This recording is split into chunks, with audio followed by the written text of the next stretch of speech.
Cette circonscription de Caroline du Nord est un exemple de charcutage électoral ou gerrymandering, c'est-à-dire un découpage partisan d'une circonscription électorale. On peut retracer ça à un gouverneur du Massachusetts, un ancien gouverneur, au début du 19e siècle, le gouverneur Gerry, qui avait contribué à redessiner la carte électorale de son État. Et il y avait une circonscription en particulier qui avait eu une espèce de forme de salamandre, en anglais salamander. Donc, on a combiné son nom à lui, Gerry, son nom de famille, la fin du mot salamander, et ça a fait gerrymander.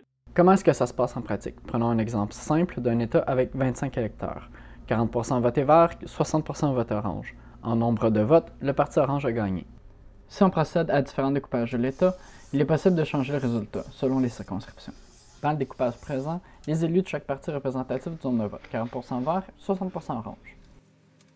Si on effectue un autre découpage, il est possible de faire passer toutes les circonscriptions dans le cas orange. Il est aussi possible de faire en sorte que le parti vert l'emporte en effectuant un découpage plus tordu. Ici, 2 circonscriptions sont unanimement orange, les autres votes pour le parti sont divisés parmi 3 circonscriptions. Cela permet au parti vert de l'emporter. Typiquement, vous allez avoir certaines cartes de certains États qui vont avantager davantage un parti et la même chose de l'autre côté. Donc, il y a un certain équilibre. Le gerrymandering, à l'heure actuelle, avantage probablement un petit peu plus les républicains que les démocrates. Autrement dit, s'il n'y avait pas de gerrymandering aujourd'hui, les républicains détiendraient probablement un petit peu moins de sièges, notamment au niveau de la Chambre des représentants et peut-être au niveau également de certains autres postes à l'intérieur des États. Donc, il y a un certain avantage présentement qui est donné aux candidats républicains à cause du gerrymandering, mais c'est pas un avantage qui est nécessairement naturellement républicain. Ça peut être aussi démocrate. Vous pouvez observer ça autant du côté, par exemple, des États démocrates comme le Maryland, la Californie, où vous aviez et vous avez encore aujourd'hui des assemblées législatives à majorité démocrate qui redessinent des cartes qui avantagent davantage les candidats démocrates.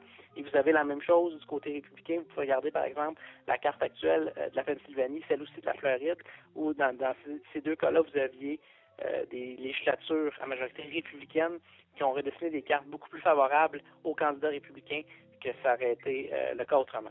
Il n'existe pas de solution parfaite pour contrer ces problèmes de découpage. Des cas récents offrent cependant des pistes. Début février, une décision de la Cour fédérale invalidait le découpage des circonscriptions 1 et 12 de la Caroline du Nord. Le découpage était basé sur des considérations raciales, ce qui avait pour effet de diluer le vote afro-américain. Les élus de l'État sont donc forcés à redessiner la carte, ce qui a amené 11 des 13 circonscriptions à être largement modifiées.